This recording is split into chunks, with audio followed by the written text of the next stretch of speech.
Hi hello എല്ലാവർക്കും പുതിയൊരു വീഡിയോയിലേക്ക് സ്വാഗതം. അപ്പോൾ രാവിലത്തെ സമയം ഇതുപോലെയാണ് കേട്ടോ, നല്ല മഞ്ഞാണ്.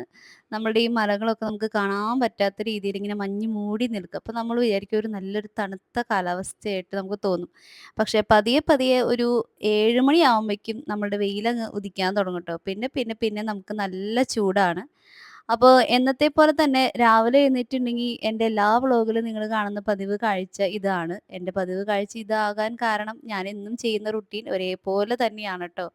ഞാനിങ്ങനെ എന്താ പറയാ, ജീവിതം എന്ന് പറയുന്ന ഓരോ ദിവസവും വളരെ റുട്ടീനായിട്ട് ജീവിക്കണം എന്ന് ആഗ്രഹിക്കുന്ന ഒരാളാണ്.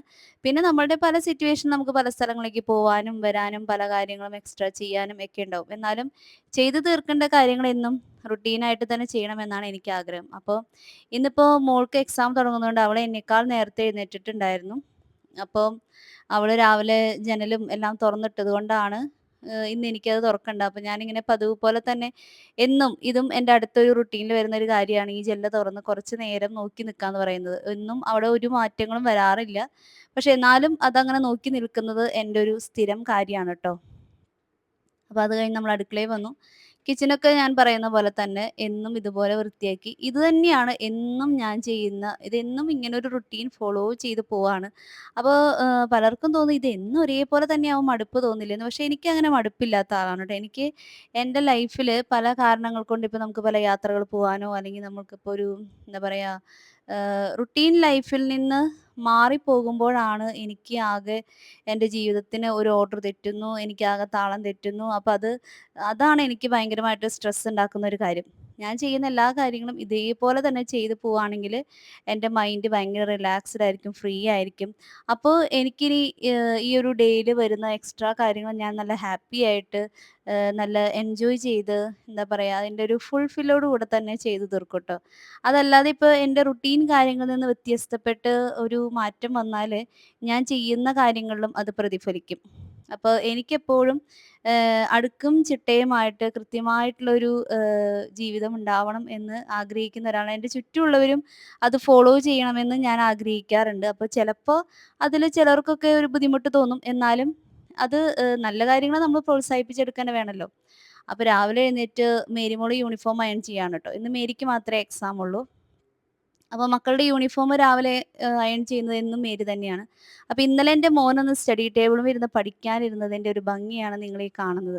പൊതുവേ അവൻ കട്ടിലിരുന്നിട്ടാണ് പഠിക്കുക. സ്റ്റഡി ടേബിൾ എന്ന് പറയുന്നത് അവന്റെ എല്ലാ അലുകുലുത്ത് പരിപാടികളും ചെയ്യാനുള്ള സ്ഥലമായതുകൊണ്ടാണ് ഒരു അരമണിക്കൂർ, 1 മണിക്കൂർ അവിടെ പോയിരുന്നാലുള്ള അവസ്ഥ ഇതാണ്. എല്ലാ വെട്ടിക്കൂട്ട് കടലാസുകളും പേപ്പറുകളും എല്ലാ ആക്രികളും അവന്റെ സ്റ്റഡി ടേബിളിൽ നിന്ന് കിട്ടും ട്ടോ.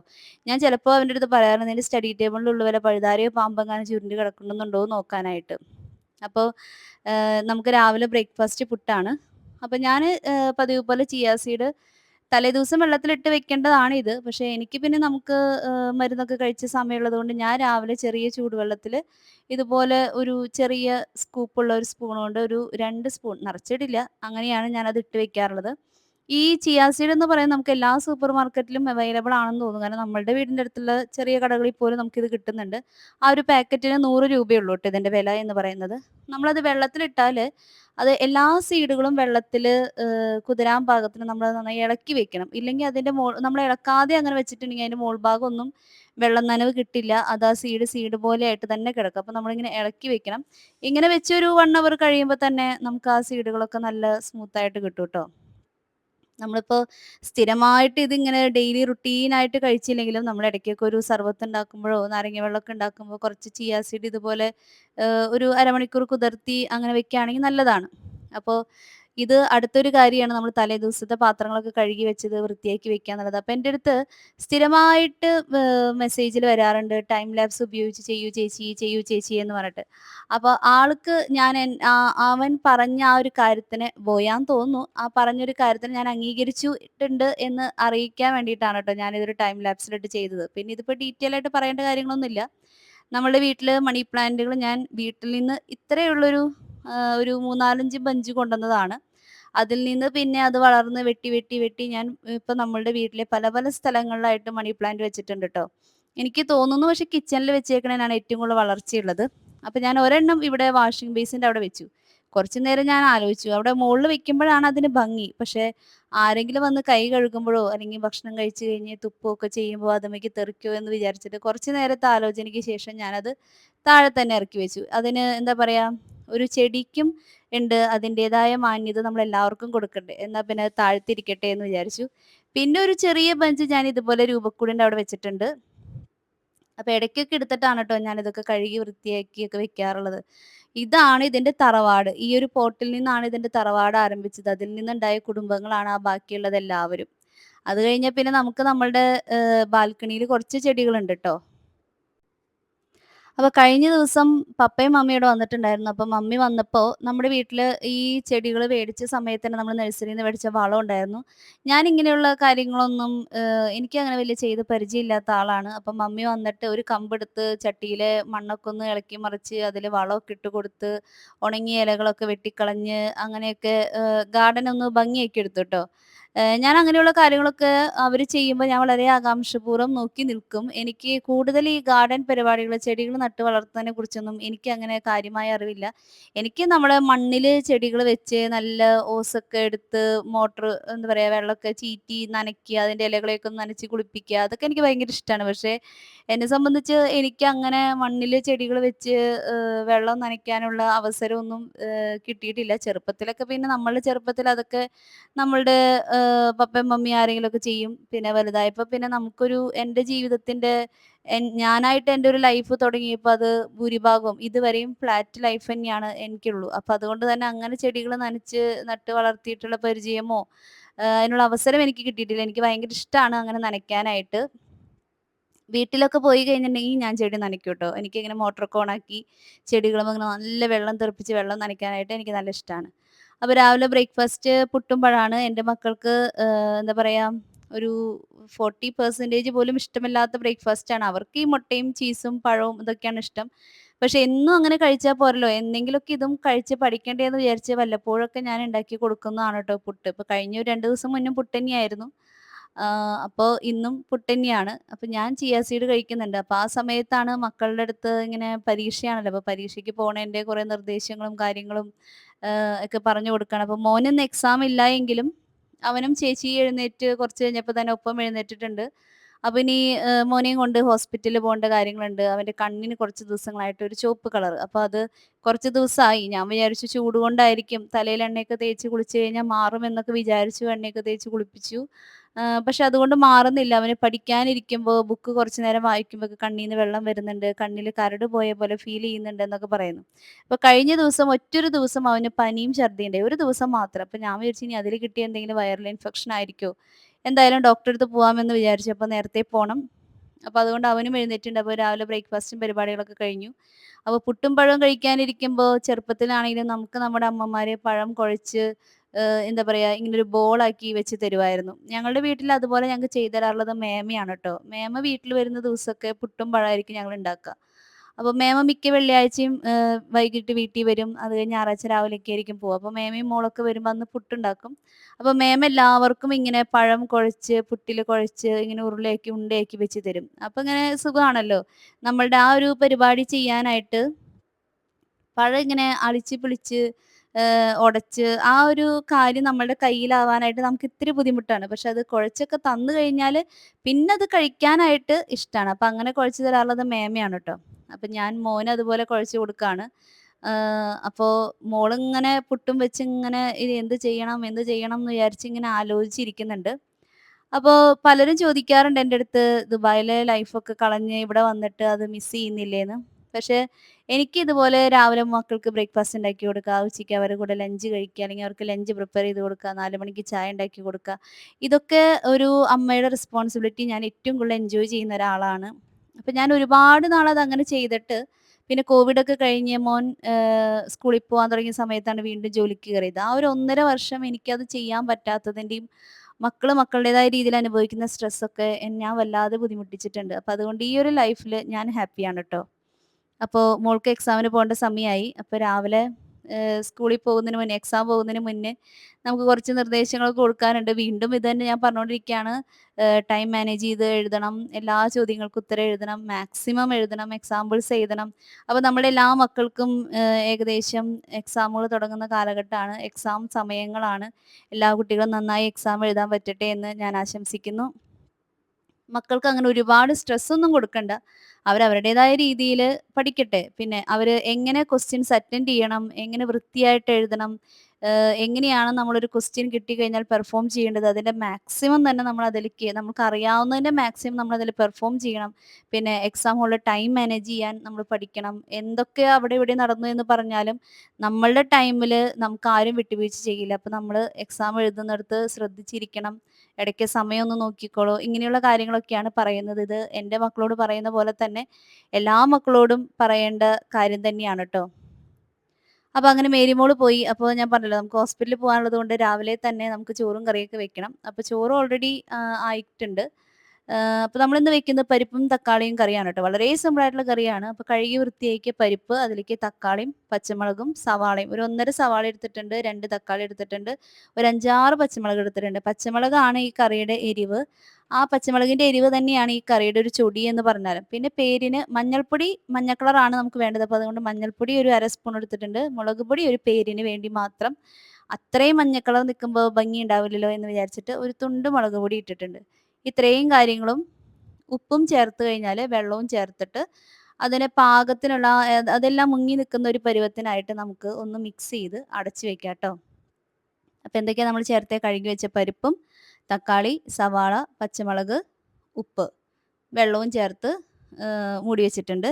വേണമെങ്കിൽ പരിപ്പൊക്കെ ആയതുകൊണ്ട് ഗ്യാസിൻ്റെ പ്രശ്നമൊക്കെ ഉള്ളവർക്ക് വെളുത്തുള്ളിയൊക്കെ ഇടാം. പക്ഷെ വെളുത്തുള്ളി ഇടുമ്പോൾ തന്നെ ആ കറിക്ക് വേറൊരു ടേസ്റ്റ് വരും. അപ്പോൾ അതുകൊണ്ട് ഞാനത് ഇടാറില്ല. ഇത്രയും കാര്യങ്ങൾ ഇടാറുള്ളൂ. പിന്നെ ചക്കക്കുരു. ചക്കക്കുരു ഞാൻ ഇന്നലെ തന്നെ അരിഞ്ഞ് വൃത്തിയാക്കിയിട്ട് ഇതുപോലെ വെള്ളത്തിലാക്കിയിട്ട് ഫ്രിഡ്ജിൽ വെച്ചിട്ടുണ്ടായി. അപ്പോൾ പിന്നെ നമ്മുടെ ചക്കക്കുരു ആണെങ്കിലും ഉരുളക്കിഴങ്ങാണെങ്കിലും കഴുകി ഇതുപോലെ വെള്ളത്തിലാക്കി വെച്ചിട്ടുണ്ടെങ്കിൽ അത് കളറ് മാറാതെ ഇരുന്നോളും. ഇല്ലെങ്കിൽ അതൊരു കറുത്ത കളറൊക്കെ വരാൻ തുടങ്ങും. അപ്പോൾ അങ്ങനെ വെച്ചതുകൊണ്ട് നല്ല ഫ്രഷ് ആയിട്ട് ഇരിക്കുന്നുണ്ട്. അപ്പോൾ ചക്കക്കുരുവിൽ പിന്നെന്താ, ഉപ്പും മഞ്ഞൾപ്പൊടി ഇട്ട് കുറച്ച് വെള്ളം ഒഴിച്ച് വേവിക്കാൻ വെക്കുകയാണ് കേട്ടോ. ഈ ചക്കക്കുരു ഇങ്ങനെ എന്താ പറയുക, വെള്ളത്തിൽ കിടന്ന് ഒന്ന് ആവി കയറുമ്പോഴേക്കും തന്നെ വേവുന്ന തരം ചക്കക്കുരു ആയതുകൊണ്ടാണ് അങ്ങനെ ചെയ്യുന്നത്. അല്ലെങ്കിൽ ചിലപ്പോൾ കുക്കറിലൊക്കെ ഇട്ട് ഒരടിയൊക്കെ അടിക്കേണ്ടി വരുമായിരിക്കും. ഇതിപ്പോൾ നമുക്ക് ഉപ്പേരി വെക്കാൻ വേണ്ടിയിട്ടാണ്. അപ്പം ഞാനിങ്ങനെ ഉപ്പും മഞ്ഞളും ഇട്ട് ആവശ്യത്തിന് വെള്ളം ഒഴിച്ചിട്ട് വേവിക്കാൻ വെച്ചിട്ടുണ്ട്.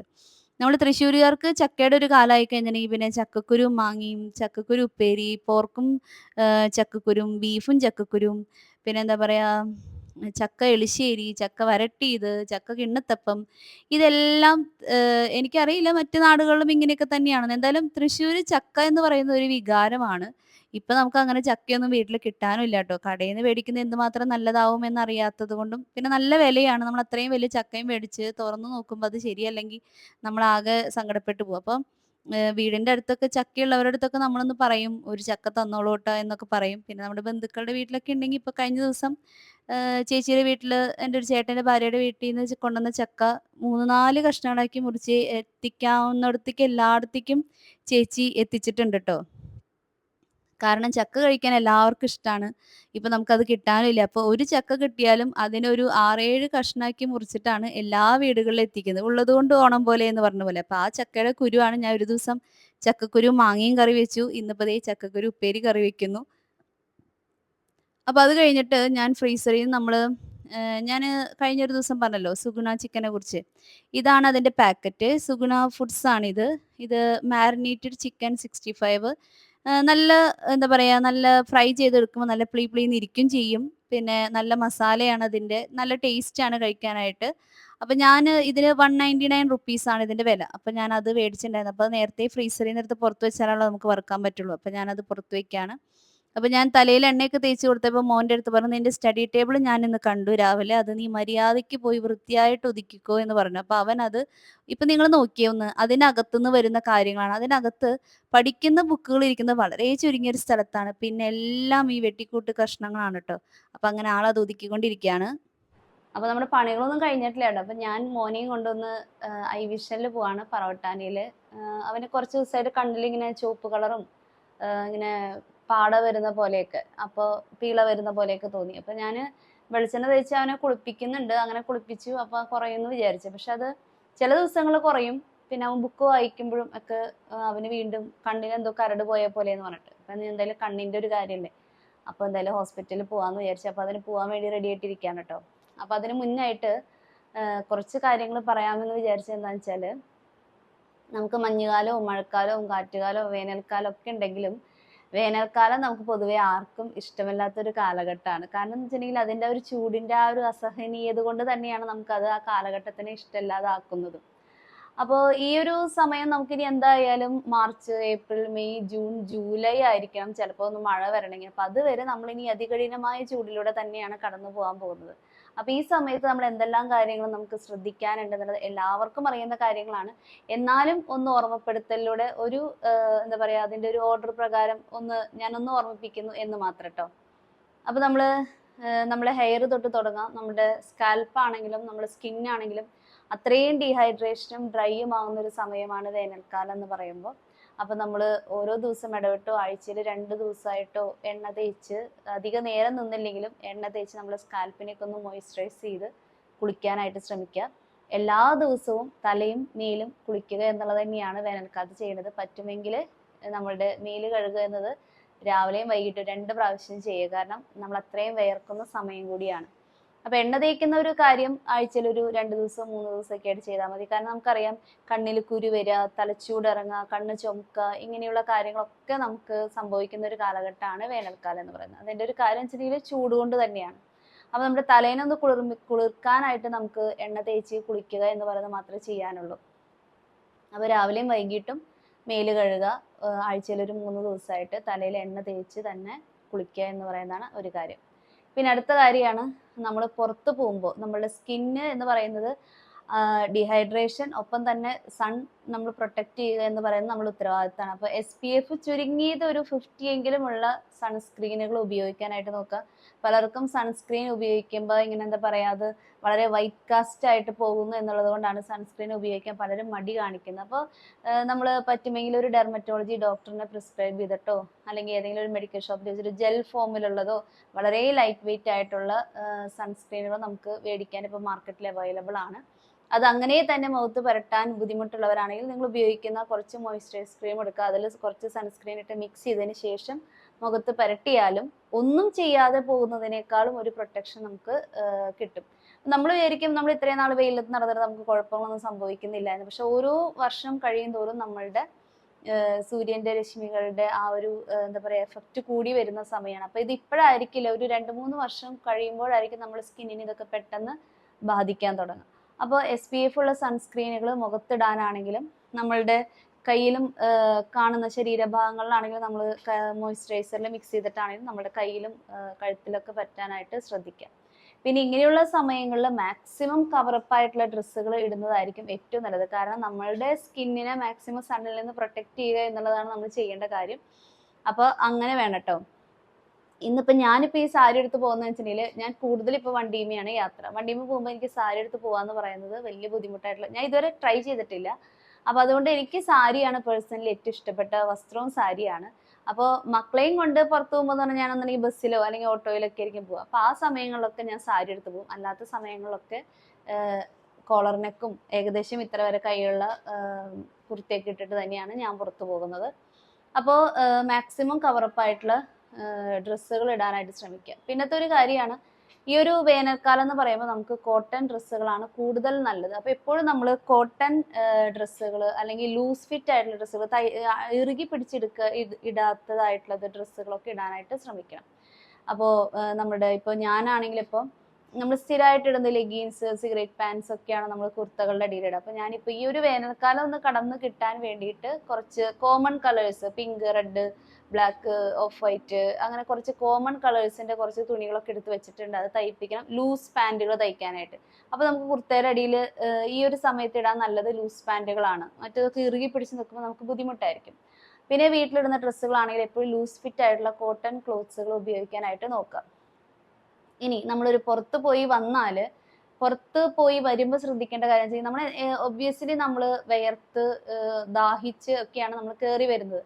ഒരിക്കലും നമ്മൾ തണുത്തൊരു വെള്ളമോ തണുത്തൊരു ഫ്രൂട്ട്സോ എടുത്ത് കഴിക്കാതെ നോക്കുക. കാരണം നമ്മുടെ തൊണ്ട അത്രയും ഡ്രൈ ആയിരിക്കുന്ന സമയത്ത് നമ്മൾ പെട്ടെന്ന് തണുപ്പ് കൊടുക്കുമ്പോൾ നമുക്ക് തൊണ്ടവേദനയും കഫക്കെട്ടും ഒക്കെ വരാനുള്ള സാധ്യത കൂടുതലായതുകൊണ്ട് നോർമൽ ടെമ്പറേച്ചറിൽ നിന്നും കുറച്ചും കൂടെ ഒരു തണുപ്പായിട്ടുള്ള ഡ്രിങ്ക്സോ വെള്ളം കുടിക്കാനോ ഫ്രൂട്ട്സ് കഴിക്കാനോ ഒക്കെ നമ്മൾ ശ്രമിക്കുക. അതുപോലെ തന്നെ പുറത്ത് പോയി വന്നിട്ടുണ്ട്, ചിലവരുടെ സ്കിൻ എന്ന് പറഞ്ഞാൽ പെട്ടെന്ന് ടാൻ ആവുന്ന സ്കിന്നായിരിക്കും. അപ്പം അങ്ങനെ ആയിട്ടുണ്ട് എന്ന് കാണുകയാണെങ്കിൽ നമ്മളുടെ വീട്ടിലൊക്കെ എപ്പോഴും ഉള്ളതാണ് നല്ല പുളിയുള്ള തൈരും മോരൊക്കെ ഉണ്ടായിരിക്കും. അതൊന്ന് കുറച്ച് മുഖത്തെടുത്ത് പറ്റുക, അല്ലെങ്കിൽ കുറച്ച് മഞ്ഞൾ പറ്റുക, കടലമാവ് മഞ്ഞളും പാൽപ്പാടയൊക്കെ കൂടെ ഒന്ന് മിക്സ് ചെയ്ത് പറ്റുക. അങ്ങനെ പറ്റുന്ന നാച്ചുറൽ ആയിട്ടുള്ള ഫേസ് പാക്കുകളൊക്കെ നമുക്ക് ഇഷ്ടംപോലെ തപ്പിയെടുത്താൽ കിട്ടാൻ പറ്റും. ഈ തക്കാളി നീര് പറ്റുക, ഇങ്ങനെയുള്ള കാര്യങ്ങളൊക്കെ പറ്റി നമ്മളുടെ അന്നന്നത്തെ സ്കിൻ ഒന്ന് ഡാമേജ് ആയിട്ടുണ്ടെങ്കിൽ അത് അന്നന്ന് തന്നെ കറക്റ്റ് ചെയ്ത് പോയാൽ നമുക്ക് വലിയ ബുദ്ധിമുട്ടുകളില്ലാതെ നമുക്ക് മുന്നോട്ട് പോകാനായിട്ട് പറ്റും. അതുപോലെ തന്നെയാണ് കാലിൻ്റെ കാര്യങ്ങളായാലും കാൽപാദങ്ങളൊക്കെ നന്നായി ഉരച്ച് കഴുകി വൃത്തിയാക്കി നമ്മൾ വാസലിനോ ബയോളിനോ അങ്ങനെയുള്ള കാര്യങ്ങളൊക്കെ നമ്മൾ കാൽപാദങ്ങളും ഭിത്തിയിലൊക്കെ പരട്ടി കൊടുക്കുന്നത് വളരെ നല്ലതായിരിക്കും. കാരണം ഞാൻ പറഞ്ഞല്ലോ, ഡ്രൈ ആവുക എന്ന് പറയുന്നത് ഏറ്റവും കൂടുതൽ സംഭവിക്കുന്ന ഒരു കാലമാണ് കാറ്റുകാലാണെങ്കിലും വേനൽക്കാലാണെങ്കിലും. പിന്നെ എന്താ, ധാരാളം വെള്ളം കുടിക്കുക, നന്നായി പച്ചക്കറികൾ കഴിക്കാൻ നോക്കുക, ഫ്രൂട്ട്സ് കഴിക്കുക. പിന്നെ എന്ന് പറഞ്ഞാൽ നമ്മുടെ ശരീരത്തിൽ നമുക്കറിയാം നോൺ വെജ് ഐറ്റംസുകൾ ചെന്ന് കഴിയുമ്പോൾ നമുക്ക് സ്വതവേ നമ്മുടെ ശരീരത്തിൽ ഒരു ഹീറ്റ് ഉണ്ടാവും. കാരണം അത്രയും ഹെവി ആയിട്ടുള്ള ഒരു ഫുഡ് നമ്മൾ കഴിക്കുന്നു, അതിൻ്റെ ഡൈജഷൻ നടക്കുന്നതിൻ്റെ ചൂട് നമുക്ക് ഉണ്ടാവും. അപ്പോൾ ഇങ്ങനെയുള്ള സമയങ്ങളിൽ നോൺ വെജുകളെ പരമാവധി ഒഴിവാക്കി വെജിറ്റബിൾസും ഫ്രൂട്ട്സും ഒക്കെ ധാരാളമായിട്ട് കഴിക്കാൻ നോക്കുക. പിന്നെന്താ, ഇത്രയൊക്കെ കാര്യങ്ങളാന്ന് തോന്നുന്നു എനിക്ക് ഒന്ന് ഇതിൽ പറയണമെന്ന് തോന്നി. അപ്പം ഇത്രയൊക്കെ കാര്യങ്ങൾ ശ്രദ്ധിക്കുക. 2 നേരം കുളിക്കുക, തലയിൽ എണ്ണ പറ്റുക, മുഖത്താണെങ്കിൽ എണ്ണ പറ്റുക. പിന്നെ എപ്പോൾ നമ്മൾ പുറത്ത് പോയി വന്നാലും മുഖം നല്ല വൃത്തിയായിട്ട് കഴുകുക എന്നുള്ളതാണ്. പുറത്ത് പോയി വന്ന് ശരീരം കഴുകാൻ മനസ്സുള്ളവരാണെങ്കിൽ ഒന്ന് കുളിക്കുക എന്നുള്ളത് തന്നെയാണ് ഏറ്റവും നല്ല കാര്യം. കാരണം പൊടിയും അഴുക്കും ഒക്കെ ക്ലോഗ് ചെയ്ത് നമ്മുടെ സ്കിന്നിന് നമുക്ക് കാണാത്ത ഹോൾസ് ഉണ്ട്, ആ പോഴ്സുകളൊക്കെ അടഞ്ഞ് ക്ലോഗ് ആയിട്ട് പുറത്തോട്ട് വരുന്നതാണ്, കുരുക്കളായിട്ട് പുറത്തോട്ട് വരുന്നത്. അപ്പം അതൊക്കെ ഒഴിവാക്കാനായിട്ട് സ്കിന്ന് നന്നായിട്ട് കഴുകി വൃത്തിയാക്കാം. ആഴ്ചയിൽ 2 പ്രാവശ്യമെങ്കിലും മൈൽഡ് ആയിട്ടുള്ള ഒരു സ്ക്രബ് ഉപയോഗിച്ച് ഫേസ് ഒക്കെ കഴുകാനായിട്ട് ശ്രദ്ധിക്കുക. പിന്നെ ഈ പറഞ്ഞ പോലെ അത്രയും തണുത്ത ആഹാരങ്ങളിലോട്ട് പോവാതെ ഒരു നോർമലിൽ നിന്നും കുറച്ചും കൂടെ കൂളായിട്ടുള്ള ഭക്ഷണങ്ങൾ, ധാരാളം ഫ്രൂട്ട്സ് വെജിറ്റബിൾസ് കഴിക്കാൻ നോക്കുക, ധാരാളം വെള്ളം കുടിക്കുക. ഡീഹൈഡ്രേഷൻ ആണ് നമ്മളുടെ സ്കിന്നിന് ഏറ്റവും കൂടുതൽ സംഭവിക്കുന്ന ഒരു കാര്യം. അപ്പോൾ ഹൈഡ്രേറ്റഡ് ആക്കി വെക്കുക എന്നുള്ളതാണ്, നമ്മുടെ ശരീരത്തിനെ തണുപ്പിക്കുക എന്നുള്ളതല്ല, ഹൈഡ്രേഷൻ കൊടുത്ത ഒരു കൂളിംഗ് എഫക്റ്റ് നമ്മുടെ ശരീരത്തിന് കൊടുക്കുക എന്നുള്ളതാണ് നമ്മൾ ചെയ്യേണ്ട കാര്യങ്ങൾ. അപ്പോൾ ഇത്രയും കാര്യങ്ങളൊക്കെ ശ്രദ്ധിക്കുക കേട്ടോ. അപ്പോൾ ഞാൻ ഇനി മോനെയും കൊണ്ട് ഹോസ്പിറ്റലിൽ പോയി വന്നിട്ട് വേണം നമ്മളുടെ പരിപ്പും തക്കാളി കറിയും ചക്കക്കുരുക്കോട് വേവിച്ച് വെച്ചേക്കാണ്, അതൊക്കെ വന്ന് കാച്ചണം, അങ്ങനെയുള്ള പരിപാടികളൊക്കെ ചെയ്യണം. അപ്പോൾ മോൾക്കിന്ന് സ്കൂള് വിട്ടിട്ട് മോളൊരു 12 മണിയാകുമ്പോൾ വരും എക്സാം കഴിഞ്ഞ്. അപ്പോൾ എനിക്ക് അതിന് മുന്നേ തന്നെ വേഗം എത്തണം എന്ന് വിചാരിച്ചിട്ടാണ് പോണത്. അപ്പോൾ മോനെയും കൊണ്ട് ഹോസ്പിറ്റലിൽ പോയിട്ട് കാണാം. അപ്പോൾ ഞങ്ങൾ ഹോസ്പിറ്റലിൽ പോവാണ് കേട്ടോ. ഹോസ്പിറ്റലിലേക്ക് പോകാമെന്ന് വിചാരിക്കുമ്പോൾ കണ്ണിന് കുഴപ്പമൊന്നും ഉണ്ടാവില്ല. എന്നാൽ പോകണ്ടാവില്ലേ എന്ന് വിചാരിച്ചു കഴിഞ്ഞാൽ കണ്ണിന് കുഴപ്പം വരും. അപ്പോൾ പിന്നെ എന്തായാലും പോവാം, കണ്ണല്ലേ, അപ്പോൾ അതുകൊണ്ട് പോയിട്ട് വരാമെന്ന് വിചാരിച്ചു. അപ്പോൾ ഞാൻ നേരത്തെ പറഞ്ഞ കുറച്ച് കാര്യങ്ങൾ പറയണമെന്ന് വെച്ചിട്ടുണ്ടെങ്കിൽ, ഇപ്പോൾ നമുക്ക് ചുണ്ടിനാണെങ്കിലും കണ്ണിൻ്റെ ചുറ്റുമാണെങ്കിലും SPF ഉള്ള ക്രീമുകൾ മേടിക്കാൻ കിട്ടുന്നുണ്ട്. അപ്പോൾ അണ്ടർ ഐ കറുത്ത് പോകുന്നു എന്നുള്ള കംപ്ലൈൻ്റ് ഉള്ളവർക്ക് രാത്രിയൊക്കെ അത് ഉപയോഗിച്ച് കിടക്കാം. അതുപോലെ തന്നെ ചുണ്ടിലാണെങ്കിലും SPF ഉള്ള മോയ്സ്ചറൈസർ പറ്റാൻ കിട്ടും. അപ്പോൾ അത് ഞാനൊന്ന് പറയാൻ മറന്നുപോയി. അപ്പോൾ അങ്ങനെയുള്ള കാര്യങ്ങളൊക്കെ നമുക്ക് പ്രൊട്ടക്റ്റ് ചെയ്യാൻ നല്ലതാണ് കേട്ടോ. അപ്പോൾ ഞങ്ങൾ പോട്ടെ, ബൈ. അപ്പോൾ നമ്മുടെ ഫ്ലാറ്റിൽ നിന്ന് ബസ് സ്റ്റോപ്പിലേക്ക് കുറച്ച് ദൂരം നടക്കാനുണ്ട് കേട്ടോ. അപ്പോൾ ഞങ്ങൾ നടക്കുകയാണ്. അപ്പോൾ കുട എല്ലായ്പ്പോഴും പുറത്തിറങ്ങി നടക്കേണ്ട ഒരു കാര്യമാണ്. ഈ കുട ഞാൻ എപ്പോഴും കൈ പിടിക്കാറുണ്ട്. എനിക്ക് തോന്നുന്നു മഴക്കാലത്ത് ഇത്തിരി മഴ നനഞ്ഞാലും കുഴപ്പമില്ല, കുടയില്ലെങ്കിലും കുഴപ്പമില്ല. പക്ഷെ ചൂട് കാലത്ത് കുടയില്ലാതെ ആരും പുറത്തു പോകരുത് കേട്ടോ. അത് നമുക്ക് അത്രമാത്രം ഒരു തണലും പ്രൊട്ടക്ഷനും തരികയാണ്. അപ്പോൾ മഴക്കാലത്തിനേക്കാൾ ഏറെ കുടയ്ക്ക് പ്രാധാന്യം ഞാൻ കൊടുക്കുന്നത് ഈ വേനൽക്കാലത്താണ് കേട്ടോ. അങ്ങനെ നമ്മൾ അവിടുന്ന് ബസ്സൊക്കെ കയറി ഐവിഷനിലെത്തി. പറവട്ടാനിയിലാണ് ഈ ഐവിഷൻ എന്ന് പറയുന്ന ഹോസ്പിറ്റൽ ഉള്ളത്. കണ്ണിന്റെ മാത്രം ഹോസ്പിറ്റലാണ്. അപ്പോൾ ഞാൻ കണ്ണുമായി ബന്ധപ്പെട്ട എന്ത് കാര്യം ഉണ്ടെങ്കിലും ഇങ്ങടാണ് വരാറുള്ളത് കേട്ടോ. സാധാരണ അവിടെ വന്നു കഴിഞ്ഞാൽ ഭയങ്കര തിരക്കാണ്. നമ്മൾ ഒരുപാട് നേരം ഇരുന്നിട്ടാണ് നമുക്ക് ഡോക്ടേഴ്സിനെ കാണാൻ പറ്റാറ്. പക്ഷെ എന്തായാലും ഇന്ന് തിരക്കൊന്നും ഉണ്ടായിരുന്നില്ല, ആളൊഴിഞ്ഞ് കിടക്കുമായിരുന്നു. ഞങ്ങൾ വേഗം ഡോക്ടറെ കണ്ട് ഞങ്ങൾ ദേ വീട്ടിലോട്ട്, പിന്നെ അവിടുന്ന് ഓട്ടോ വിളിച്ചു. ഇനി ബസ് കയറാനൊന്നും നിന്നില്ല, ഓട്ടോ വിളിച്ച് വീട്ടിലോട്ട് വരികയാണ് കേട്ടോ. അപ്പോൾ ഡോക്ടർ പറഞ്ഞു ചൂടിൻ്റെയും പൊടിയുടെയും ഒക്കെ പ്രശ്നം കൊണ്ടുള്ളതാണ്. ഒരുപാട് കുട്ടികൾ ഇതുപോലെ തന്നെ കംപ്ലൈൻ്റ് ആയിട്ട് വരുന്നുണ്ട്. അപ്പോൾ 2 തുള്ളി മരുന്ന് തന്നു, അതൊഴിക്കാൻ പറഞ്ഞു. അപ്പൊ വരുന്ന വഴിക്ക് എന്തായാലും മുടി നന്നായിട്ട് വലുതായിട്ടുണ്ട്. ചൂടുകാലാണല്ലോ. ഇവർക്ക് മോനാണെങ്കില് തല നന്നായിട്ട് വിയർക്കും. അപ്പൊ മുടി വെട്ടിയിട്ട് വീട്ടിൽ പോവാന്ന് പറഞ്ഞു. അവർക്ക് പിന്നെ മുട്ടത്തല അടിക്കാനാണെങ്കിലും ഒരു ഓപ്ഷൻ ഉള്ളതുകൊണ്ട് ചെയ്യാം. എനിക്കും അങ്ങനെ പറ്റുമെങ്കിൽ ഞാനത് ചെയ്തേനെ ട്ടോ. കാരണം ഈ ചൂടുകാലത്ത് അതൊക്കെയാണല്ലോ നമുക്കൊരു സുഖം കിട്ടുന്ന കാര്യങ്ങള്. അപ്പൊ അങ്ങനെ നമ്മള് വീട്ടിലെത്തി. അപ്പൊ കറിയൊക്കെ കാച്ചാനുണ്ട്. എല്ലാ കറിയും വേവിച്ച് വെച്ചിട്ടുണ്ടായിരുന്നുള്ളൂ. ചോറും ഊറ്റി വെച്ചിട്ടാണ് പോയത്. അപ്പൊ ഞാന് ചിക്കന്റെ അതെടുത്ത് പുറത്ത് വെക്കാണ് ട്ടോ. അപ്പോൾ നമ്മള് ചക്കക്കുരു കാച്ചാനായിട്ട് ഞാന് ഉള്ളിയും, വെളുത്തുള്ളിയും, വേപ്പിലയും ഇട്ടിട്ട് വെളിച്ചെണ്ണയില് മൂപ്പിക്കാൻ വെച്ചിട്ടുണ്ട്. നമ്മൾ ഏത് ഉപ്പേരിയാണെങ്കിലും വെളുത്തുള്ളിയാണ് കൂടുതൽ ഇടാ. പിന്നെ കുത്തിപ്പൊടി മുളകാണ് ഇടാ. പിന്നെ ചക്കക്കുരു ആവുമ്പോ പ്രത്യേകിച്ച് വെളുത്തുള്ളി ഇത്തിരി അധികം ഇടുന്നത് നല്ലത് തന്നെയാണ്. അപ്പൊ അപ്പുറത്ത് ഞാൻ പരിപ്പും തക്കാളിയും നമ്മള് കുക്കർ തുറന്നപ്പോ ഇങ്ങനെ ഇരിക്കുന്നുണ്ട്. ആ കറി താളിക്കാനായിട്ട് വെളിച്ചെണ്ണ ഒഴിച്ചിട്ടുണ്ട്. അതില് കടുക് പൊട്ടിച്ചു, കുറച്ച് കറിവേപ്പില ഇട്ട് അതിലേക്ക് ഒഴിച്ച് കഴിഞ്ഞാൽ കറി താളിക്കല് പരിപാടി കഴിഞ്ഞിട്ടോ. വളരെ എളുപ്പത്തില് നമുക്ക് ഉണ്ടാക്കിയെടുക്കാവുന്ന കറിയാണ്. ഞാന് ദുബായിലുള്ളപ്പോഴായാലും ഈ കറി കൊണ്ടുപോകുമ്പോൾ എല്ലാവരും എൻ്റെ അടുത്ത് ചോദിക്കുമായിരുന്നു, "അയ്യോ ഇങ്ങള് ഈ കറി എങ്ങനെയാ ഉണ്ടാക്കണേന്ന്?" അപ്പോൾ ഇത്രയും സിമ്പിൾ ആയിട്ടുള്ള കറിയാണ്. സുഖമാണ് ഉണ്ടാക്കാനായിട്ട്. അപ്പോൾ നമ്മളുടെ അപ്പുറത്ത് ഉള്ളിയും വെളുത്തുള്ളിയും വേപ്പിലയൊക്കെ നന്നായി ഒന്ന് മൂത്ത് വന്നപ്പോൾ ഞാൻ അതിലേക്ക് കുത്തിപ്പൊടി മുളക് ഇട്ട് കൊടുത്തിട്ടുണ്ട്. മഞ്ഞൾപ്പൊടി നമ്മൾ ഓൾറെഡി ചക്കക്കുരു വേവിക്കുമ്പോൾ ഇട്ടിട്ടുണ്ടായിരുന്നു. നല്ല മഞ്ഞ കളർ ആയിട്ടുണ്ട് ട്ടോ ഇപ്പൊ തന്നെ. അപ്പോൾ ഇനി മഞ്ഞൾപ്പൊടി ഇട്ടില്ല. അപ്പോൾ ദേ നമ്മൾ വേവിച്ച് വെച്ച ചക്കക്കുരും കൂടി ഇട്ട് അത് നന്നായിട്ട് അതിൽ കുറച്ച് വെള്ളത്തിൻ്റെ അംശമുണ്ട്. അപ്പോൾ അതൊക്കെ ഒന്ന് വറ്റി വരട്ടെ. ഉപ്പൊക്കെ നോക്കി വേണമെങ്കിൽ കുറച്ച് ഉപ്പ് ഇപ്പം ചേർത്ത് കൊടുക്കാം ട്ടോ. അപ്പോൾ നമ്മുടെ പരിപ്പും തക്കാളിയും കറി റെഡി ആയിട്ടുണ്ട്. നമ്മുടെ ചക്കക്കുരു ഞാൻ നോക്കിയപ്പോൾ കുറച്ച് ഉപ്പ് കുറവുണ്ട്. അപ്പോൾ ഞാൻ ഇത്തിരി ഉപ്പിട്ട് കൊടുത്തിട്ടുണ്ട്. പരിപ്പും തക്കാളി കറിയുടെ ഒരു കാര്യം എന്താന്ന് വെച്ചിട്ടുണ്ടെങ്കില് പരിപ്പായതുകൊണ്ട് തന്നെ അത് ഇരുന്ന് ഇനിയും കട്ടയാവും. അപ്പോൾ എന്തായാലും അത് കട്ടയാവും. അപ്പോൾ ഞാൻ ആ കാച്ചിയ പാത്രത്തിൽ തന്നെ കുറച്ച് വെള്ളം ഒഴിച്ച് നന്നായി തിളപ്പിച്ചതിന് ശേഷം കറിയിലേക്ക് ഒഴിച്ചിട്ടുണ്ട്. എന്തായാലും നമ്മൾ ഉച്ചയ്ക്ക് ഇനി കറി വിളമ്പാൻ എടുക്കുമ്പോഴേക്കും അല്ലെങ്കിൽ അതിങ്ങനെ കട്ടയായിട്ടിരിക്കും. അപ്പോൾ ഇപ്പോഴേ തന്നെ ഇത്തിരി ലൂസാക്കി വെക്കാലോ. നമ്മളുടെ ചക്കക്കുരുവൊക്കെ ദേ നന്നായി വെള്ളമൊക്കെ വറ്റി നല്ല ഡ്രൈ ആയിട്ട് വന്നിട്ടുണ്ട്. അപ്പോൾ ഞാന് നമ്മള് കഴിക്കുന്നത് അപ്പം തന്നെ പാത്രത്തിലാക്കി വെച്ചിട്ടുണ്ടെങ്കിൽ പിന്നെ ഈ പാത്രമൊക്കെ കഴുകി വെക്കാം. പിന്നെ ഈ ചക്കക്കുരു ഞാൻ മാത്രമേ കഴിക്കുള്ളൂ. ഇവിടെ മക്കളാരും കഴിക്കില്ല. അപ്പോൾ എന്തായാലും ഞാൻ കുറച്ച് കഴിച്ച് കഴിഞ്ഞിട്ടുണ്ടെങ്കിൽ പിന്നെ ഇത് ഇതേപോലെ തന്നെ നമുക്ക് മൂടി ഫ്രിഡ്ജിലും വെക്കാലോ. അപ്പോൾ പാത്രം കഴുകലും കഴിഞ്ഞു. അല്ലെങ്കിൽ പിന്നെ നമ്മള് ചോറുണ്ട് കഴിഞ്ഞിട്ടുണ്ടെങ്കിൽ എല്ലാ പാത്രങ്ങളും കഴുകാനുണ്ടാവും. അപ്പോൾ അതുകൊണ്ടാണ് ഞാൻ കറി ആയി കഴിഞ്ഞ് അപ്പപ്പോ തന്നെ ആ പാത്രങ്ങളിലേക്ക് മാറ്റുന്നത്. നമ്മള് ചിക്കൻ വറുക്കാനായിട്ട് വെളിച്ചെണ്ണ ഒഴിച്ച് വെച്ചിട്ടുണ്ടായിരുന്നു. അപ്പോൾ വെളിച്ചെണ്ണയൊക്കെ നന്നായി ചൂടായപ്പോ നമ്മള് ചിക്കന്റെ കഷ്ണം ഇട്ട് കൊടുത്തിട്ടുണ്ട്. അപ്പോൾ ചിക്കൻ 65 നമുക്ക് പുറത്തുനിന്നൊക്കെ മേടിക്കുമ്പോഴായാലും നമുക്കതിൽ ധാരാളം വറ്റൽമുളകും കറിവേപ്പിലയും ഒക്കെ കിട്ടാറുണ്ടല്ലോ. അപ്പോൾ അതുകൊണ്ട് ഞാനും അത് വറുക്കാനിട്ടപ്പോൾ അതിന്റെ മേലെ കുറച്ച് വറ്റൽമുളകും കറിവേപ്പിലയൊക്കെ ഇട്ടിട്ടുണ്ട്. എല്ലായ്പ്പോഴും അങ്ങനെ തന്നെയാണ് ട്ടോ ചെയ്യാറുള്ളത്. ഞാൻ ആഴ്ചയിൽ ഒരു ദിവസം ഈ പാക്കറ്റ് എന്തായാലും മേടിക്കാറുണ്ട്. മക്കൾക്കത് വറുത്ത് കൊടുക്കാറുമുണ്ട്. ഇനിയിപ്പോ ഞാൻ വിചാരിച്ചിട്ടുണ്ട് ചിക്കൻ നമ്മള് സാധാരണ ചിക്കൻ ഇനി കറി വെക്കല് നിർത്തി ഇത് തന്നെ കണ്ടിന്യൂ ചെയ്യാന്നാണ് വിചാരിക്കുന്നത്. അപ്പൊ വെളിച്ചെണ്ണ കാച്ചണായിരുന്നു. മോന് രാവിലെ ഞാൻ വെളിച്ചെണ്ണ തേക്കാൻ എടുത്തപ്പോഴാണ് വെളിച്ചെണ്ണ കുപ്പി ഏതാണ്ട് തീരാറായി. അപ്പൊ ഞാൻ ചുവന്നുള്ളിയൊക്കെ നന്നാക്കി കഴുകി ഇതുപോലെ ടിഷ്യൂലാക്കി വെച്ചിട്ടുണ്ടായിരുന്നു പോകുന്നതിന് മുന്നേ തന്നെ. കാരണം വെള്ളത്തിന്റെ നനവൊന്നും ഉണ്ടാവാൻ പാടില്ലല്ലോ. കറിവേപ്പിലയും കഴുകി വെച്ചിട്ടുണ്ടായിരുന്നു. അപ്പൊ അത് ഞാൻ അരിഞ്ഞ് സെറ്റാക്കാണ് അവിടെ വെളിച്ചെണ്ണ ഉണ്ടാക്കാനായിട്ട്. അപ്പൊ നമ്മള് ചിക്കന്റെ ഒരു ഭാഗമൊക്കെ മൊരിഞ്ഞ് വന്നിട്ടുണ്ട്. അപ്പൊ ദേ ഞാൻ മറിച്ചിട്ട് കൊടുക്കാണ്. ഈ ഒരു മറിച്ചിട്ട് കൊടുത്ത് കാണുമ്പോ തന്നെ നിങ്ങൾക്ക് മനസ്സിലാവുന്നില്ലേ? അത് ഒരു പെർഫെക്റ്റ് ആണ് എന്ന് നിങ്ങൾക്ക് തോന്നുന്നില്ലേ? വെളിച്ചെണ്ണ കാച്ചാനായിട്ട് ഞാൻ കുറച്ച് അളവിലേ വെളിച്ചെണ്ണ കാച്ചി വെക്കാറുള്ളൂ ട്ടോ. അപ്പൊ അതിലേക്ക് ആദ്യം തന്നെ ഒരു 4 മണി കുരുമുളക് ഇട്ടിട്ടുണ്ട്.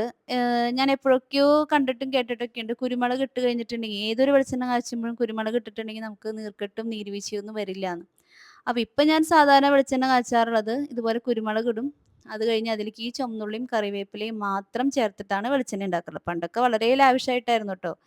ഇപ്പൊ പിന്നെ ഈ സൈനസും തണുപ്പിന്റെ പ്രശ്നങ്ങളും മോൾക്കും അലർജിയൊക്കെ ഉള്ളതുകൊണ്ട് ഇത്രയേ ഉള്ളൂ നമ്മുടെ വെളിച്ചെണ്ണ കാച്ചലെന്ന് പറഞ്ഞാല്. അപ്പൊ അതൊക്കെ കഴിഞ്ഞ് നമുക്ക് ഊണ് വിളമ്പേണ്ട സമയായി. മോള് എക്സാം കഴിഞ്ഞ് വന്നു. എക്സാം കുഴപ്പമുണ്ടായിരുന്നില്ല എന്ന് പറയുന്നു. നമ്മുടെ മക്കൾക്ക് പിന്നെ ഇപ്പോ അങ്ങനെ എക്സാമിനെ കുറിച്ച് വലിയ ടെൻഷനൊന്നും ഇല്ലാത്ത കുട്ടികളാണെന്നാണ് എനിക്ക് തോന്നുന്നത് കേട്ടോ. നമ്മുടെയൊക്കെ കാലത്ത് നമ്മൾ ഒരുപാട് ടെൻഷൻ അടിച്ചിട്ടുണ്ട് ഒരു ആനുവൽ എക്സാം എന്നൊക്കെ പറയുമ്പോൾ.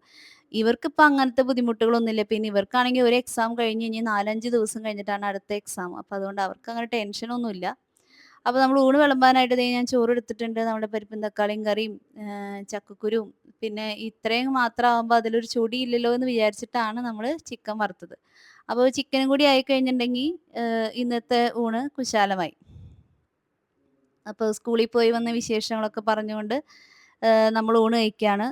നമ്മുടെ മക്കള് ഈ പറഞ്ഞ പോലെ ഇന്നത്തെ കാലഘട്ടം വളരെ മോശമായിട്ട് വരികയാണ്. അപ്പോൾ സ്കൂളിൽ പോകുമ്പോഴും, സ്കൂൾ വിട്ട് വരുമ്പോഴും അവര് പറയുന്ന കാര്യങ്ങളെല്ലാം കേൾക്കാൻ നമുക്ക് മനസ്സുണ്ടാവണം. നമ്മളത് കേൾക്കാതിരിക്കരുത്. അവര് പറയുന്ന ഓരോ കാര്യങ്ങളും അവരന്ന് ശ്രദ്ധിച്ച കാര്യങ്ങളായിരിക്കും. അതില് മാറ്റങ്ങള് വേണ്ടത്, തിരുത്തലുകള് വേണ്ടത് നമുക്ക് അപ്പപ്പ തന്നെ പറഞ്ഞു കൊടുത്ത് അവരെ കറക്റ്റ് ചെയ്യാനും പറ്റും. അപ്പൊ അതൊക്കെ കഴിഞ്ഞ് നമ്മള് വാഷിംഗ് മെഷീനിൽ ആ നേരം കൊണ്ട് തുണി ഞാൻ ഇട്ടിട്ടുണ്ടായിരുന്നു. തുണി കഴിഞ്ഞു. അപ്പൊ മോനെ വിളിച്ചിട്ടുണ്ട്. അപ്പൊ നമ്മള് സോക്സ്, ടവല് ഇങ്ങനെയുള്ള കാര്യങ്ങളൊക്കെ ഇങ്ങനെ ഹാങ് ചെയ്തിടാണ് ചെയ്യാറ് ട്ടോ. അപ്പൊ അതൊക്കെ അവർക്ക് ചെയ്യാവുന്ന കാര്യങ്ങളല്ലേ ഉള്ളൂ. അപ്പൊ ഞാനത് മോനെ വിളിച്ച് എല്ലാ പണികളിലും മോന്റെ ഒരു കൈ സഹായം ഞാൻ ചോദിക്കാറുണ്ട്. അതെന്തിനാന്ന് വെച്ചാല് ഇങ്ങനെയുള്ള പണികളൊക്കെ നമ്മുടെ വീട്ടിൽ നടക്കുന്നുണ്ടെന്നറിയാനും, ഇത്രയും കാര്യങ്ങളൊക്കെ നമ്മുടെ ഡെയിലി ലൈഫിൽ ചെയ്തിട്ടാണ് നമ്മൾ ജീവിക്കുന്നതെന്നറിയാനും, ഇതൊക്കെ ഇനി നാളെ ഒരിക്കൽ കാണുമ്പോൾ എനിക്കിത് ഒരു പരിചയവുമില്ല എന്ന് തോന്നാതിരിക്കാനും, അവനും കൂടെ ഇത് ചെയ്യേണ്ട ഉത്തരവാദിത്വം ഉണ്ടെന്ന് അവനെ പഠിപ്പിക്കാനും, അങ്ങനെയുള്ള ഒരുപാട് കാര്യങ്ങൾക്ക് വേണ്ടിയിട്ടാണ് ഈ എന്ത് പണി ചെയ്യുമ്പോഴും ഞാൻ ജോസപ്പേന്ന് വിളിക്കും. അപ്പൊ അവൻ ഓടി വരും ചെയ്യും. ടിവി കണ്ടിരിക്കുകയാണെങ്കിലാണ് ഒരു ഇത്തിരി മടി കാണിക്കുള്ളൂ. പഠിക്കാനിരിക്കുകയാണെങ്കിൽ വേഗം തന്നെ ഓടി വരും ട്ടോ. അപ്പൊ നമ്മളുടെ ഇനിയൊരു ലൈഫില് ഞാൻ എന്നും പറയാറുള്ളതാണ്, ആൺമക്കൾ, പെൺമക്കൾ എന്ന് പറയുന്ന വ്യത്യാസമൊന്നുമില്ല. 2 പേരും തുല്യ അവകാശത്തോടെ തന്നെ വീട്ടിലെ ജോലികൾ ചെയ്താലാണ് ഇന്നത്തെ ഒരു ലൈഫ് മുന്നോട്ട് പോവുള്ളൂ. കാരണം പെൺകുട്ടികളാണെങ്കിലും ആൺകുട്ടികൾ ഓൾറെഡി ഇൻഡിപെൻഡന്റ് ആയി ജീവിക്കുന്നവരാണ് എന്നാണ് നമ്മുടെ സമൂഹത്തിലുള്ളത്. പെൺകുട്ടികളാണെങ്കിലും ഇൻഡിപെൻഡന്റ് ആയി ജീവിക്കാൻ ആഗ്രഹിക്കുന്നവരാണ്. അപ്പൊ എല്ലാവർക്കും അവരവരുടേതായ പണികൾ ചെയ്തേ പറ്റൂ. അപ്പൊ കണ്ണിലൊഴിക്കാനായിട്ട് 2 തുള്ളി മരുന്നുണ്ട്. അപ്പൊ ഞാനിത് കാണിച്ചു തരുന്നതെന്താന്ന് വെച്ചിട്ടുണ്ടെങ്കില്, കണ്ണില് മരുന്നൊഴിക്കുമ്പോ നമ്മള് കണ്ണ് നന്നായി തുറന്ന് പിടിച്ച് എന്താ പറയാ, മൂക്കിന്റെ വശത്തെ ഭാഗത്തല്ല, കണ്ണിന്റെ എതിർവശത്താണ് നമ്മൾ മരുന്നൊഴിച്ച് കൊടുക്കേണ്ടത്. മരുന്നൊഴിച്ച് കുറച്ച് നേരം ഇങ്ങനെ തുറന്ന് പിടിക്കണം. അപ്പൊ തന്നെ അടച്ചു കഴിഞ്ഞാൽ ആ മരുന്ന് പുറത്തു പോകും. അപ്പൊ കുറച്ച് നേരം ഇങ്ങനെ പിടിച്ചിട്ട് വേണം നമ്മൾ മക്കളുടെ കണ്ണില് മരുന്നൊഴിച്ച് കൊടുക്കുമ്പോൾ ചെയ്യാനായിട്ട് എന്ന് കാണിച്ചു തരാൻ വേണ്ടിയിട്ടാണ് ട്ടോ. നമ്മൾ കണ്ണ് തുറന്ന് പിടിക്കുക. ഔട്ടർ കാന്തസ് എന്ന് പറയാ. അവിടെയാണ് നമ്മൾ മരുന്നൊഴിച്ച് കൊടുക്കേണ്ടത്. കുറച്ച് നേരം അങ്ങനെ പിടിച്ചു കഴിഞ്ഞാൽ ആ മരുന്നൊക്കെ ഒന്ന് സ്പ്രെഡ് ആയി എന്ന് കണ്ടതിന് ശേഷം മാത്രം കണ്ണ് അടയ്ക്കാനായിട്ട് ശ്രമിക്കുക. അല്ലെങ്കിൽ മരുന്നൊക്കെ പോവും. അപ്പോൾ നമ്മുടെ മക്കൾക്ക് ഒരു ചെറിയ അസുഖം വന്നാലും നമുക്കത് ടെൻഷനാണല്ലേ. അപ്പോൾ ടെൻഷനൊന്നും അടിക്കേണ്ട. ഡോക്ടറെ കൊണ്ട് കാണിക്കേണ്ട കാര്യങ്ങളാണെങ്കിൽ ഡോക്ടറെ കൊണ്ട് കാണിക്കുക. ഒരു കുടുംബത്തിൻ്റെ സന്തോഷവും ഐശ്വര്യവും എല്ലാം ഏറ്റവും ഭദ്രമായിരിക്കുന്നത് ഒരമ്മയുടെ കയ്യിലാണ്. അപ്പയ്ക്കും അതിന് പങ്കുണ്ട്. എന്നാലും ഒരമ്മയുടെ എനർജിയാണ് ഒരു കുടുംബത്തിന് മൊത്തം ഉണ്ടാവുക. അപ്പം നമ്മുടെ കുടുംബത്തിൻ്റെ സന്തോഷവും ഈ ചിരികളും ഒരുമിച്ച് നിൽക്കണമെങ്കില് നമ്മളെ അമ്മമാർക്ക് അത്രത്തോളം തന്നെ പ്രാധാന്യവും കടമയും നമ്മളുടെ ജീവിതത്തിലുണ്ട് ട്ടോ. അപ്പോ ഇതുപോലൊരു എന്താ പറയാ, ഈ ഒരു ചിരികള് മായാതിരിക്കണമെങ്കില് നമ്മളുടെ ഉത്തരവാദിത്തങ്ങൾ നമ്മൾ എന്നും ചെയ്തേ പറ്റൂ. അപ്പോൾ നമുക്കും ഇതുപോലെ സന്തോഷകരമായിട്ടുള്ള ഒരു കുടുംബജീവിതം എല്ലാവർക്കും ഉണ്ടാവാനായിട്ട് നമ്മുടെ ഭാഗത്തുനിന്ന് പരിശ്രമിക്കേണ്ട എല്ലാ കാര്യങ്ങളും നമ്മൾ ചെയ്യണം. അടുത്തൊരു വീഡിയോയിൽ പെട്ടെന്ന് കാണാം. See you soon. Bye by.